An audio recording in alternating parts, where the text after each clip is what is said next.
One of Ukraine's richest oligarchs is giving me a ride to his war room in his bulletproof limo. I think this is the most luxurious up-armored vehicle I've been in. Do you feel safe in here? Safe, yes. Safe, yeah. Yes. Dmitry Firtash has good reason to want protection. He is helping fund Ukraine's fight back against Putin. Support the Ukrainians are very happy to have. Inside Firtash's blast-proofed office, security guards are just out of sight. Can you show me on the map where your businesses are? Before the war, he tells me he employed over 100,000 people in banking, chemicals, media. Some of your early deals came from here as well, Kazakhstan. And controlled almost 3/4 of Ukraine's fuel imports. He made his fortune buying cheap gas from former Soviet states, which flowed to Ukraine through Putin's Russia. And this is where all your coordination of the war effort is happening here. In his war room, it seems clear his vast wealth is being unleashed against Putin's war. His new TV channel, Freedom, is streaming on the war room wall. Ah, they're the new tanks. Yes. A joint venture with other Ukrainian media bosses, a Russian language channel to counter the Kremlin's anti-Western propaganda.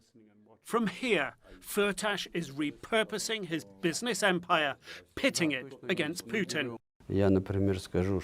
Our plants that used to produce gas equipment before today have been transformed to produce anti-tank barriers. He says his gas line repairmen were some of the first back into Bucha, scene of so many alleged Russian war crimes.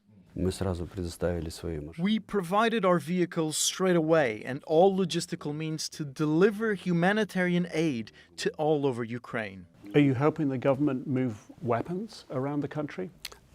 We transport whatever they give us. But Putin's war isn't Firtash's only fight right now.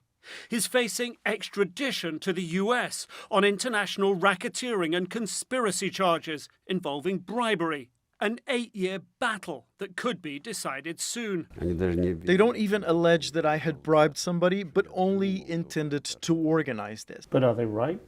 100% no. There was no reason for that. Because for me to bribe someone, I need to profit from this. I never benefited from this.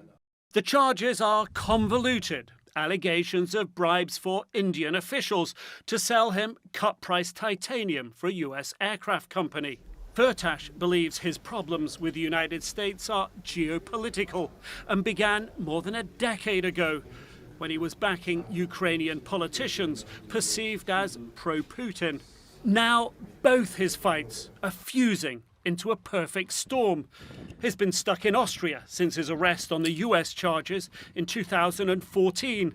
I am pretty sure that the whole affair was incorrectly assessed by the US government. For some reason, they've concluded that I am pro-Russian, and this doesn't match reality. I've always been pro-Ukrainian. I was trying to make a deal with the prosecutor's office so that they let me go home for the period when the war is going on to defend my country.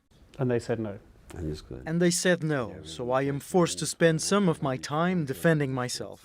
Reality is Firtash knows his 8 years fighting extradition here in Vienna could soon be coming to an end. He could be in a US court in just a matter of months. They're using the war to launder your image. No, not exactly. What I am seeing now is a situation where everyone needs to come to the aid of Ukraine. I'll say it for the 20th time.